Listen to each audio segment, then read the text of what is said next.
Welcome to another episode of Becoming Unfuckwithable with your host, Mindy Harley.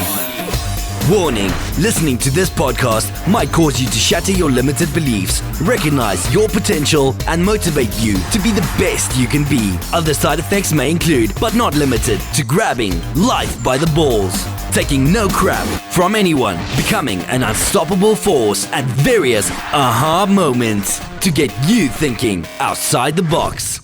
All right, welcome everyone to another episode of Becoming Unfuckwithable, and I'm your host, Mindy Harley, and I have with me today a very, very important person, I think, in our history today.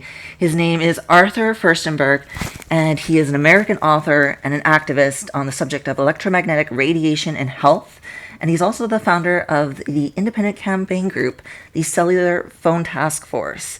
And his 1997 book, Microwaving Our Planet, The Environmental Impact of the Wireless Revolution, was published in 1997. And his follow-up book to that, The Invisible Rainbow, which is a book that I found him by, A History of Electricity and Life, is probably one of the most important books, I think, to date. And if anyone is familiar, would I describe this book to people when I say...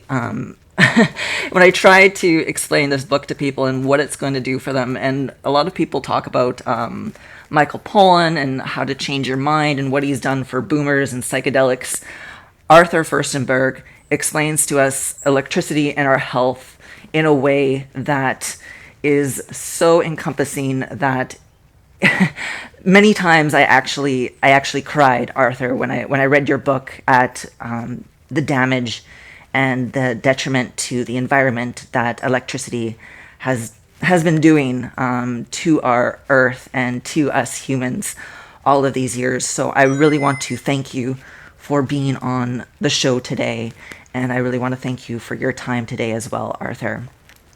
Thank you for inviting me. Thank you so much. Well, you know, there's so much. This book was absolutely eye-opening for me in so many ways, and I just want to let you know why I stumbled upon this book and why I started searching for knowledge. Was that because for over a decade, Arthur, is that I've spent my life doing social media management and marketing. So at times I've had 3 cellular phones on my person at all times, carrying them on my fanny pack inside the pouch.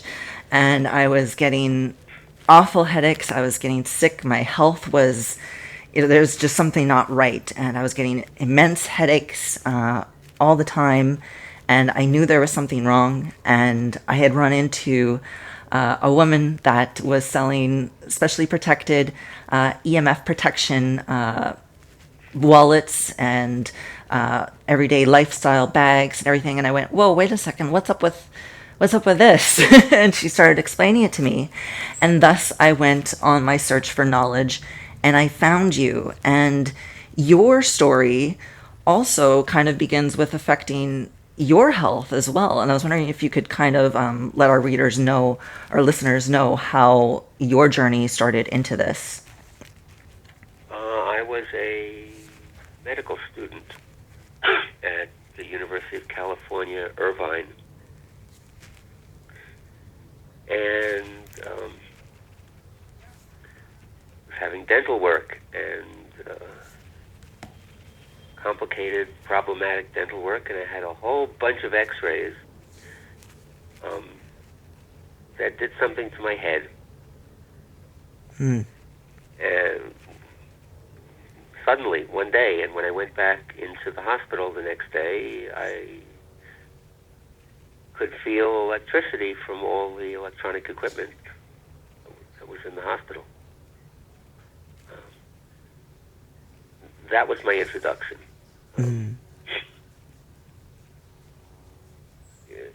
it raised a question in my mind as to what this was doing to my health. Yeah. And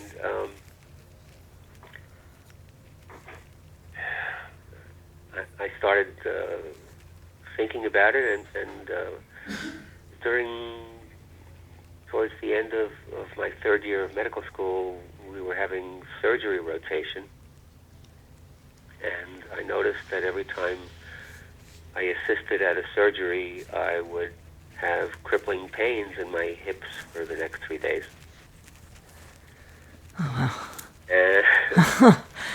And when we went on to plastic surgery rotation for a couple of weeks, my plastic surgery attending physician was somebody that I could easily talk to, and I said, can I please be excused from the operating room? It seems to be giving me problems. And he said, I'll excuse you, write me a term paper. Essentially, he said, research paper on a topic of your choice.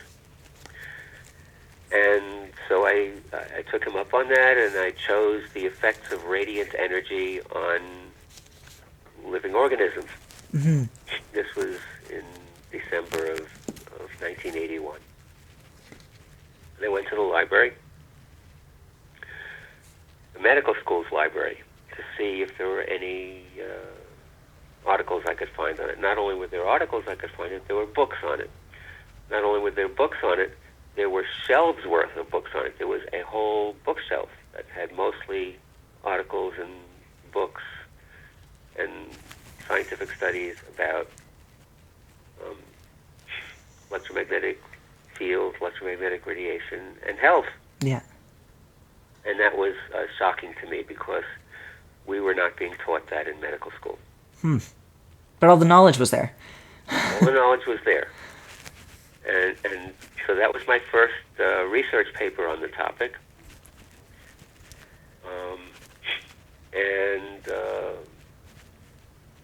I stuck out medical school for another few months, and then one day I collapsed with all the symptoms of a heart attack. Oh, jeez. And in my mind, I connected that with all my exposure to... one of the things that came out in my research was that the surgical operating room is the worst case scenario for exposure to radio waves, electromagnetic fields. Yeah. And the single biggest exposure comes from electrocautery devices. When they used to be, once upon a time, that when surgeons did surgery and they had to cut blood vessels, they tied off the two ends of the blood vessels so they wouldn't bleed. Yeah. They weren't doing that anymore, except for there were a few old-timers in the hospital that still did it that way, but there were these electrocautery devices that fried the ends of the blood vessels shut with radio frequencies. Yeah. Like a microwave oven. Yeah.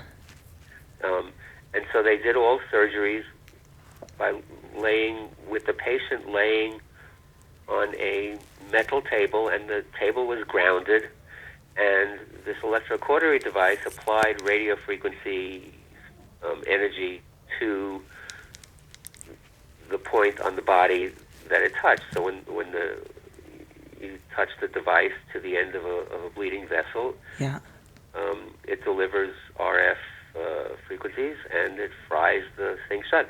And that exposes surgeons, I found out in my reading back in 1981, to higher levels of radio frequency radiation than are permitted in any other occupation. Huh.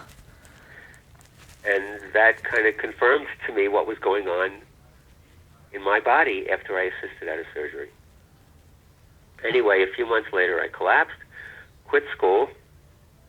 I had gone through approximately 3 years. I had one year to go for my MD, and I decided I was not going to go through conventional treatment. I was going to quit school and not become debilitated, not have surgery, not have medication, and not die. I was convinced that another year of school might kill me. Yeah. And I left school and I moved up to Northern California, moved up to Mendocino, Mm-hmm. and lived in the woods and shut off the electricity to my house every night and recovered my health completely. Yeah. But that started me down the road, and I started getting in touch with some of the people whose books I had come across, and whose articles I had read, and I started to really educate myself.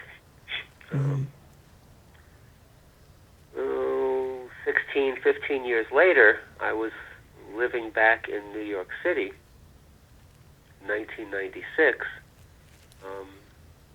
living a relatively normal life, in good health. And I picked up a copy of the New York Daily News one day, and it had a headline in it that said 3,000 city lampposts are about to become part of the wireless revolution. And oh boy. I knocked on a friend's door. He was a member of a support group that by that time I was a member of people who realized what was happening to us, and we were being injured by toxins and electromagnetic fields in our environment. Yeah. We called ourselves chemically sensitive, electrically sensitive. I think those are horrible terms because the problem is out in our environment. There's nothing wrong with us. Yeah. So I knocked on Pelda's door, and I showed her the article, and we decided to start an organization. And there was a third party that we contacted also, and the three of us started the Cellular Phone Task Force in an effort to bring this to the attention of our mayor of New York City, and we contacted the mayor's Committee on Disability and some other mayoral committees, and nobody listened to us. And the wireless revolution came to New York, and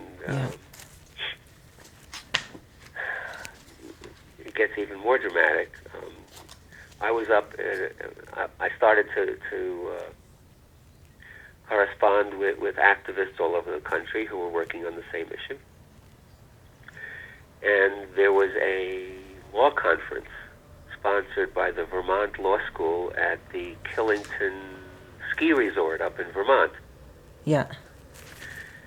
And I went up there to this conference. It was a conference on the health and legal implications of the wireless revolution, which was being advertised. They were advertising cell phones for sale, Christmas gifts, and this was the beginning. Yeah. And when I came back to New York, this was in mid-November, November 16th, that I came back in 1996. I walked into my apartment, and I became dizzy. And I didn't think anything of it until the next day when it didn't go away, and I became nauseous. And then I started having weird symptoms in my body. I started feeling like my throat was swollen, and had pressure behind my eyeballs. And oh, jeez. started having pains in my joints, and it was weird. And by the sixth day that I was home, actually by the fifth day that I was home, the last 3 days that I was home, I could not eat, and I could not sleep, so I didn't sleep for the last 3 days. And the last night that I laid in bed trying to sleep, my throat closed up. My larynx went into spasm, and I couldn't breathe. And this happened 3 times during the night. I couldn't take a breath in or out. And I had to scream to force my airways to open so I could stay alive. Yeah. And I packed my sleeping bag, and I got on the Long Island Railroad, and I went out to a park I knew in Long Island, and the relief was unbelievable. It's like, wow, Yeah. suddenly I feel totally normal. And that was the beginning of my activism that summer and that fall.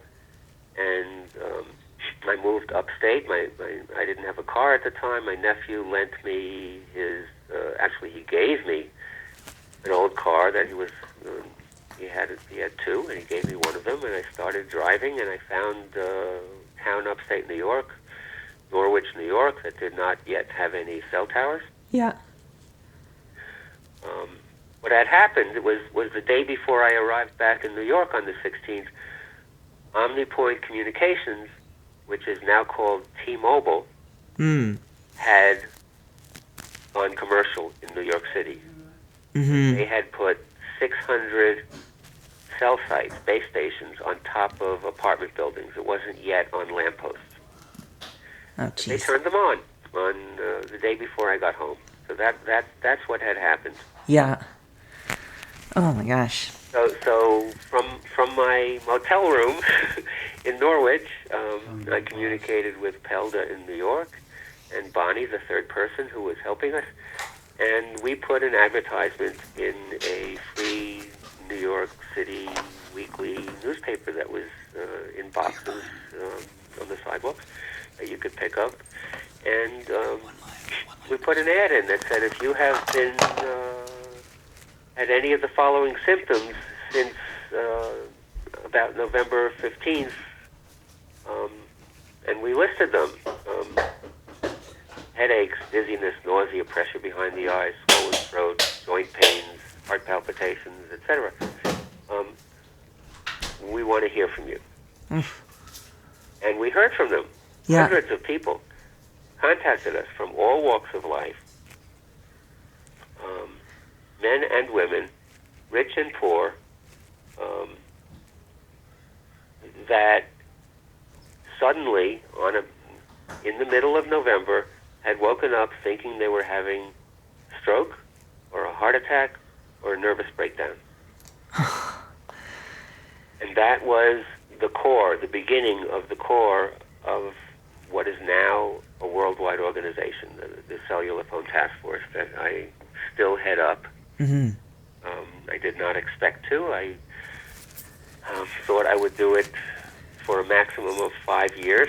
I'm still doing it. Still doing it. Hey, well, I mean, yeah, as long as our Earth is going to be blanketed in this, there's going to be people that are going to be affected by... Everybody's affected. Yeah, yeah. And some of us have managed by accident to discover what is doing this to us. Yeah. Some of us are stubborn enough to insist that this is what is making us sick, even though our doctors say it's not, and our family and friends tell us that it's not. and so you have to have a certain personality. Definitely. And you have to accidentally find out. And that is only a very few % of the population, but it's really doing this to the whole world. Yeah. Now, why do you think that, you're saying like the doctors won't believe you, friends won't believe you, but yet you stumbled upon all this knowledge, in the hospital while you were there? The doctors don't believe you because they weren't taught it, and I wasn't taught it. Yeah. They do not teach this in medical school. It's so strange to me that the books are there, yet no one's teaching it. It's absolutely wild. And here, you found it, and there's so much evidence, and like I said, the way that you've detailed everything in your book and have gone back. It seems like a case, like it's case closed on this one. And now moving through like the different times. And it's been going on for several centuries. Exactly that. And this is why I wrote my book. It's like to counter what people tell me. Well, why is electricity suddenly harmful when it was safe all these decades and centuries? And I went back and did some research and discovered, no, it was not safe all these centuries. It has always been harmful. And in fact, when people started experimenting with electricity back in the 18th century, they knew, because nobody had ever been exposed to it before, that it caused dizziness and nausea and joint pains and asthma and all these stuff, and they documented it. Yeah. And it's been forgotten. Yeah. And people went into denial when they started using it for technological purposes because it was a disconnect. It was like you couldn't have it all around you all the time and still think that it did anything bad. Yeah, and that's the thing. It's gone so far back, and no one's teaching it, and it's forgotten. We don't remember our history. We're not paying attention to these things. It's not being taught. But I mean, as far back 1889, that's when there was the Powerline harmonic radiation. That's when it began, yes. Yeah. That's when AC electricity started to be developed intensely in the year 1889. DC had more been used before then mostly for lights, for lighting our homes and streets. Yeah. And the knowledge wasn't there in the 19th century to transport DC power over power lines a very long distance. So it was used locally. Yeah. AC could be transported hundreds of miles with very little loss. So this is why AC started to be used instead of DC. There was actually a heated debate between Edison and Tesla, with Edison maintaining that DC was better and actually safer, he said. And Tesla said, no, AC is also perfectly safe and it can be used much more widely. And Tesla won the debate, and everybody started stringing AC electric power lines all over the world in 1889 very rapidly, and suddenly we had a pandemic of influenza. Mm-hmm. And it was the first major pandemic of modern type of influenza pandemic that the world had ever seen. Actually, it wasn't the first. There were sporadically large epidemics of influenza, but they came every few years, sometimes every few decades, not usually with the intensity that they came in 1889. And the 1889 pandemic lasted 4 years. And ever since then, it's been an annual disease that comes every winter, and that never happened before either. Yeah. And then there was another. So that was the beginning of AC. Was the 1889 influenza pandemic. The beginning of radio broadcasting happened in 1918 when the United States entered World War I. And that's been called the Spanish influenza. And then we had the Asian flu in 1957 with the beginning of civil defense radar all over the world. And in 1968 with the beginning of military satellites was the Hong Kong flu. yeah. What I experienced in New York City, and I did research, and I used to publish a publication called No Place to Hide, and there are several articles in there.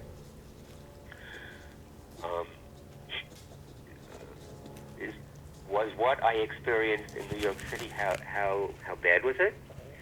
And how widespread was it, at least in the United States? And indeed, it hit most major cities in the United States, but at different times. And lo and behold, the date when it began in each city coincided with the date that the first digital cell phone provider went commercial in that city. And these local influenza epidemics lasted a long time. The one in New York City officially lasted from mid-November till the following May. And then I went on to the CDC's mortality statistics and discovered that this drove up mortality in each of those cities between 10 and 30% for several months. So this is a taste of the kind of thing that's in my book.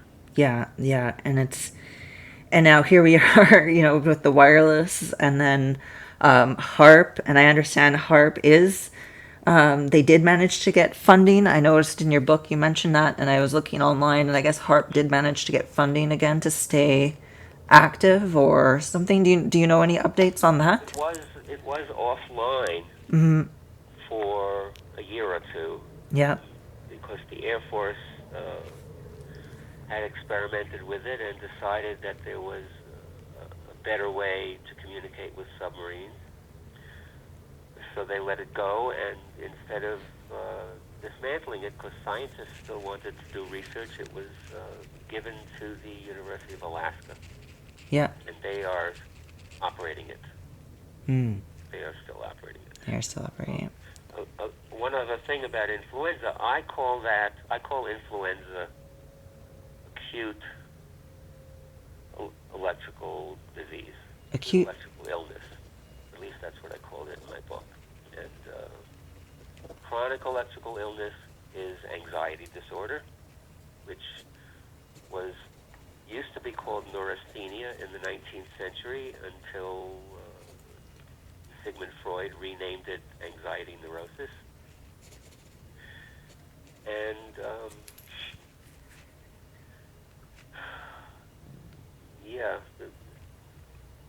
and I didn't pull this out of the blue. I did a lot of research, and every single thing that's in my book has been both described and studied by previous researchers, but most of it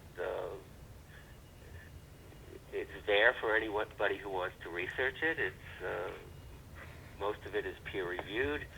It's just not being taught, and it's not being acknowledged. Yeah, I know it's very, very, very extensive. I mean, there's just everything is backed up with research, and I mean, you've got everything laid out in there. Someone could, spend hours doing further research if they wanted to, with all of the information that you've put in there. And another thing too that you listed as well is that you mentioned something that there's been no experimental study proving that influenza is, either the virus or the disease isn't transmitted person to person. Actually, there were studies done during the 1918 Spanish flu that attempted. There were doctors in Boston that published this in what is now the New England Journal of Medicine and U.S. Public Health Reports and elsewhere. They did experiments on hundreds of people attempting to prove the contagious nature of influenza, and they failed. They had healthy volunteers. They took secretions from sick influenza patients in hospitals at various stages of the disease, secretions from their nose, from their throat, and they stuck it in the nose and throat and eyes of healthy individuals, and none of them got sick. And then they took blood from these sick influenza patients and injected it into another 25 healthy volunteers, and none of them got sick. And they were flabbergasted that they could not show that influenza was transmitted. Huh. Well, isn't that something? and my book has 139 pages of bibliography for anybody that wants to delve back into the literature. Yeah, no, there's the bibliography in here it is totally comprehensive. So here we are now. We're at the stage where it's now 5G. As far as I know, I believe Starlink is supposed to be activated in September. Actually, or the rest of it? Probably, yeah. Elon Musk said back in June that it would go commercial in August, but he still hasn't done that. Yeah. So this is what. So the other thing I want to bring to people's attention is that I have a chapter on cancer, heart disease, and diabetes. One chapter on each, and showing that those three major causes of morbidity and mortality today are caused in large part by the electromagnetic soup that we live in. Yeah, that was a really eye-opening section there. Cancer, cancer and the starvation of life, here and updated risks and everything that you're showing. I just flipped the page right here. I've got the book open. I just happened to flip it as it claimed examination of medical records of over 420,000 Danish cell phone users and non-users over a period of 2 decades. And you looked at those statistics, and it was very clear to you that something was wrong there with those statistics, with those. Yeah. Yeah, and I mean, same thing too. As someone that I work online. I've been doing this work for over a decade, and you look online, you try to find stuff, and all this stuff. Oh no, you're fine, and nothing. It's inconclusive, and da da da da. And you're like, okay, well, I guess I'll just keep using it because there's nothing really to find out there as far as information on this. But it seems as if obviously in Europe they were kind of obviously because I guess they got electrified sooner, they had more research done. There was more kind of papers to be found out in Europe, like in Poland. Recently that's true because the United States stopped doing research on this in about 1980. Between 1960 and 1980, military funded this kind of research. The Army, Navy, and Air Force were funding studies on microwave radiation because they were putting up all these radar stations all over the country for civil defense, and they wanted to know what the effects were and what they could get away with, basically. Yeah. And when they learned what they wanted to know, the funding dried up. So essentially, there's been very little research in this country since 1980. But there's been a lot of research all around the world. It just hasn't been American anymore. Yeah, and I mean the section that you had, even on the bees and what just a little bit could do to them, as far as like glucose levels and how they would react, and now I'm hearing of, like I'm so distraught over our bee population, Arthur. Yes. And I mean that those are the our key to life on this planet. And now talking with Bill Gates is talking about wanting to put up that powder or whatever to block out the sun and the effects on that. Like what are your thoughts on that? On the geoengineering? Yeah. That is still in the planning stages. It's controversial. It could have a lot of very bad consequences for the planet. Nobody's doing it yet. There have been one or two experimental flights where they released some clouds of I think it's sulfates in a very limited area of the stratosphere, just for experimental purposes. But this is not being done on any widespread basis. And if somebody tried to do it, there would be a discussion in the United Nations because this affects everybody. And, yeah. Unlike electromagnetic fields, which nobody agrees that affects everybody. So people are doing that without a thought. Yeah. And that's what scares me. Because they don't want to admit there's a problem with this, yet they're already kind of jumping on to the next thing, and there is the part that you talked about it is like a waggle dance, and the bees depend. Yes. Yeah, and I guess it depends on like the sunlight, and with respect to the sun, and knowing the position of the sun, and even on the cloudy days and everything. And so in my head I was like, well, what's going to happen to the bees when they start trying to block out the sun? Is that going to affect the bees too, and stuff? So I mean, that's something that I hadn't even thought of, but yeah, it might, and I hope they don't do it. Yeah. Yeah. The smoking gun study, as I call it, on bees was the one that you briefly mentioned about the levels of glucose in their blood, their hemolymph. That these researchers in India exposed honeybees to a cell phone, and after just 10 minutes, the levels of glucose, the levels of sugars, proteins, and fats in their hemolymph skyrocketed, which told them that 10 minutes of exposure to a cell phone basically shut down their metabolism. Yeah. And to me, this says it.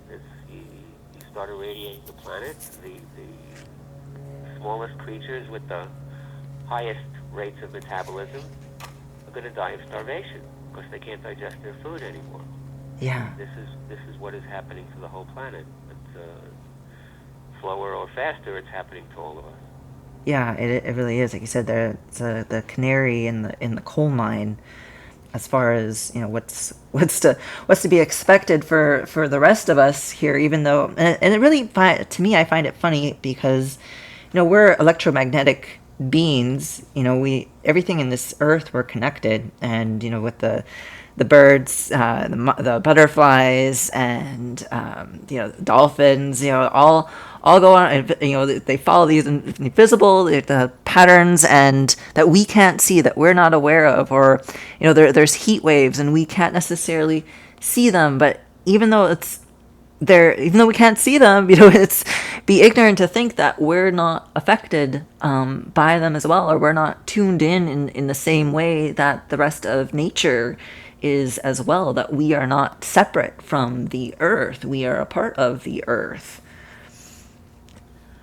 Right. So the bottom line is, it's got to stop. Yeah, it really. And people have to realize what is happening. I compare it to a fish in the ocean. They don't know that they're swimming in water. They don't know that the water is there because they're always in it. And it's like we're always in this electromagnetic soup, and we don't know what it's like for it not to be there, and we don't even recognize that we're in it. Mm-hmm. And the devices that we have been sold and that we have become dependent on, our cell phones and our Wi-Fi, and the average household now has something like 25 different wireless devices in it. This is killing us, and it's killing our planet, and it's got to stop, and it can begin with us. Mm-hmm. And if it doesn't begin with us, it's not going to stop. We have people, activists. There is an international organization called Stop 5G International, and they have a website, stop5ginternational.org,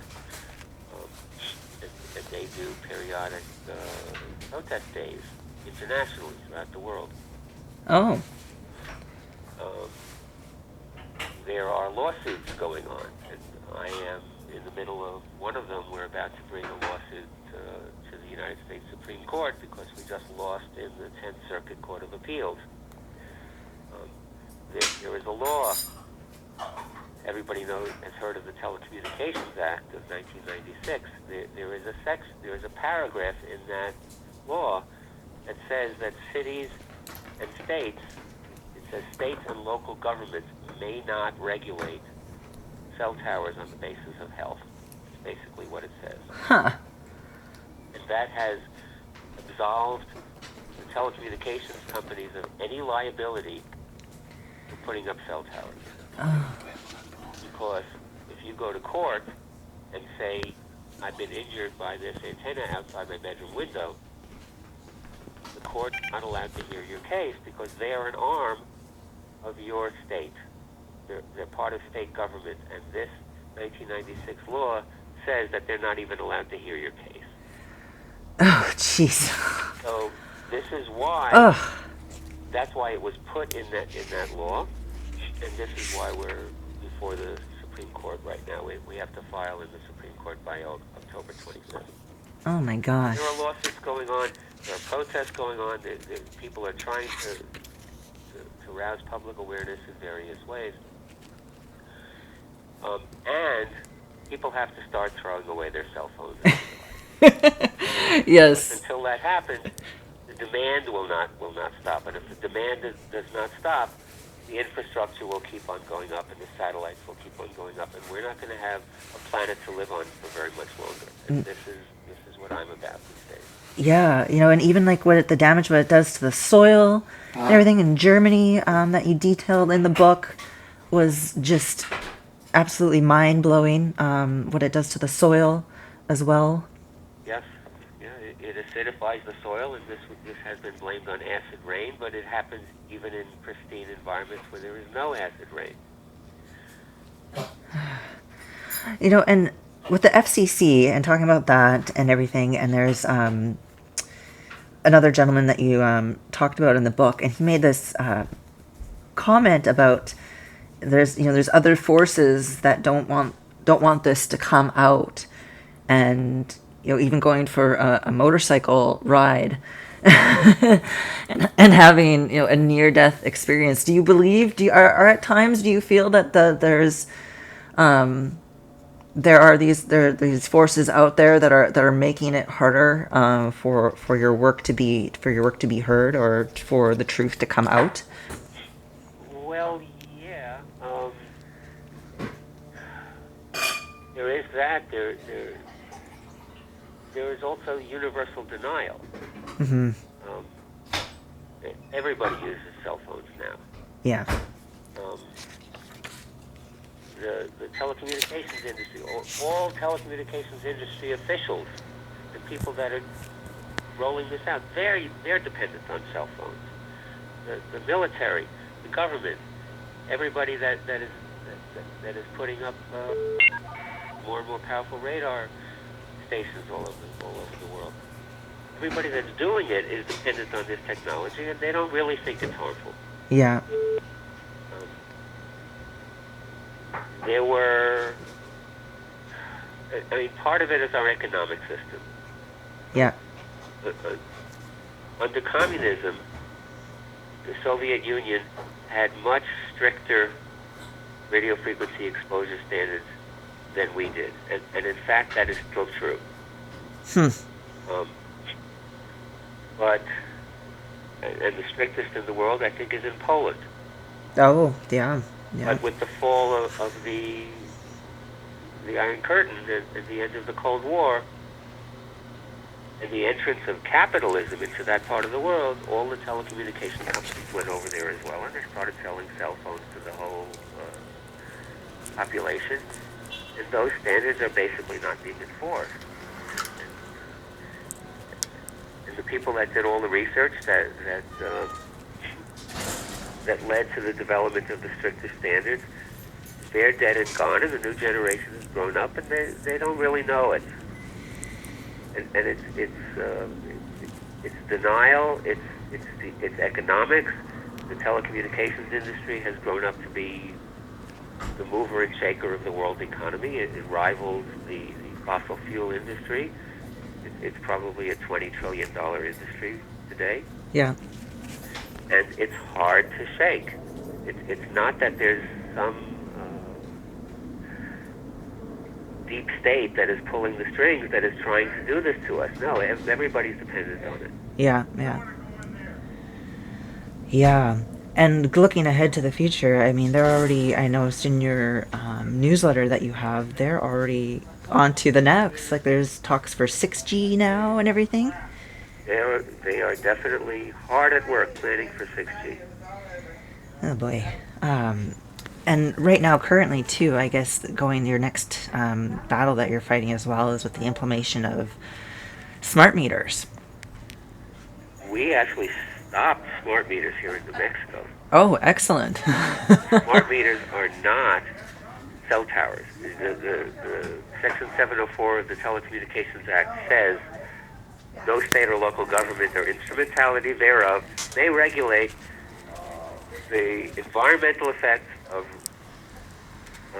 personal wireless facilities on the basis of radio frequency emissions to the extent that such emissions comply with the commissions, that's the FCC's regulations concerning such emissions.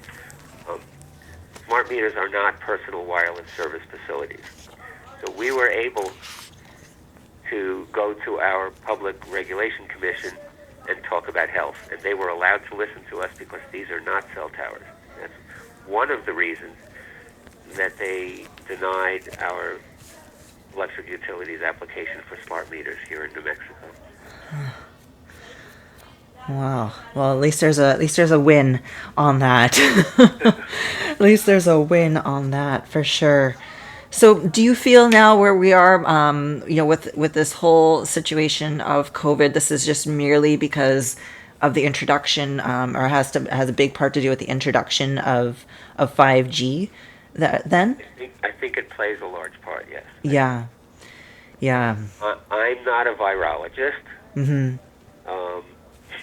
I read conflicting research and don't entirely know what to think, but the 5G was officially launched in Wuhan, China, at the beginning of November of 2019, Mm-hmm.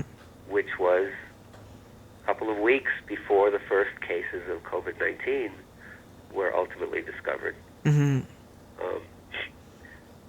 5G was launched in New York City a couple of weeks before the pandemic broke out hugely in New York City. 5G was on board the Diamond Princess cruise ship. It was one of the first cruise ships that had 5G antennas on it. Mm. So to me, it looks like a synergistic effect with the virus. Yeah. The virus causes oxygen deprivation in your blood, and we know that radio frequency radiation causes your cells to be oxygen deprived. It's like what happens when you expose a honeybee to a cell phone. It interferes with electron transport in your mitochondria, and you can't efficiently use the oxygen you breathe to digest the food that you eat. Yeah. So it's a double whammy. The virus damages your lungs. It prevents uptake of oxygen, and the radiation prevents the efficient use of that oxygen. And together they're deadly. That's my speculation. Yeah. Yeah. I don't know for sure. There's been a lot of other types of speculation that I keep on reading, and I don't totally know what to think. But unless we get rid of the radiation, we won't know what's going on. Yeah. And it will keep on being diagnosed as COVID-19. And this is what I'm afraid of, is that no matter that we have more and more radiation that's causing more and more symptoms and more morbidity and mortality, and it's all being blamed on the virus. Yeah. And there's other factors to weigh here, and how can we weigh them if we've been, turning our eyes away from them, or being ignorant to, the knowledge that's there, or unaware of how this is actually affecting us at a cellular level. And what's being called long-haul COVID, Mm-hmm. the symptoms of that are very similar to what historically was published about radio wave sickness in the old Soviet Union. Huh. Well, that's interesting. Wow. Well, Arthur, that's a lot to take in. Wow. Well, do you have any, before we wrap this up, I know you've got a lot on your plate here, and I don't want to take up all of your precious time, although I could probably chat with you for hours about this. Do you have any tips or anything that you relate to people from your own, or any precautions that you do based on your own lifestyle that you've adopted? I've chosen to practice avoidance. Just straight up avoidance. Do not use any wireless technology ever. I don't use Wi-Fi. Get online. Mm-hmm. Cable only. Yeah. And I never use it. I have never touched a cell phone. Okay. And I live in an area of Santa Fe where the radiation is relatively lower than other places. and I live in an adobe house, and the earthen walls block the radiation. So, and I'm healthy. Yeah. Living here. So, Yeah. I'm Do you 71 years old. I'm healthier and stronger than a lot of other people my age. I take no medications. Very cool. And that was something, that there was a PhD. I just want to quickly say here, there's a PhD that I follow on Twitter that was sharing some of your work as well. And he was talking about how the Amish have had basically zero problems with COVID because of the fact that they do not adopt electricity. And Right. yeah, and he was sharing some of your work, Ray Armat. And really interesting as well. So your work's getting out there for sure. Slowly, yes. Slowly for sure, but it's getting out there. But yeah, And definitely. it's been translated into a number of languages: French, German, Italian, Spanish, Korean. It's being translated into Russian and Japanese. So it's getting out into the rest of the world as well. Good. More people need to wake up, and I hope this definitely helps. But my main message is support our laws. Oh, go on to. I'll give you my website. Okay. It's cellphonetaskforce.org is our organization, the Cellular Phone Task Force. 5GSpaceAppeal.org is the international appeal to stop 5G on Earth and in space. Okay. And we need all the support we can get, both, especially in our present litigation. Mm-hmm. If you want to subscribe to my newsletters, also cellphonetaskforce.org/newsletters. And the main thing that I ask of people is to start weaning yourself off of wireless technology and spread the word that you're doing that and why. And if this snowballs, we can start a consumer revolt, and we can slow down the demand for this stuff. And what is really at stake is the future of life on this planet. That this is a more urgent threat even than climate change. Climate change is a more permanent threat. That the CO2 that we're putting into the air from burning fossil fuels, that's not going to go away for hundreds of years. If we turn off all of the sources of radiation, that radiation stops instantly. And the Earth can recover. And she recovers fast. Destroying the planet faster than climate change. Yeah. So it's really important to stop using this stuff. That's my main message right now. Yeah. Well, thank you so much, Arthur, for your time and your work and all that you have done to bring this knowledge to the surface. If as much as the damage that's done and what's being done, I think too, like if you didn't go through your situation and write this book, we wouldn't have this valuable knowledge to share. Who would have spearheaded this? So I want to thank you for all of your brave efforts and all of your work that you've done over the years, Arthur. Thank you, Mindy. Thank you so much, and thank you for the time for this interview. Thank you for tuning in to another episode of Becoming Unfuckwithable. If you believe you're unfuckwithable, go ahead and share this podcast.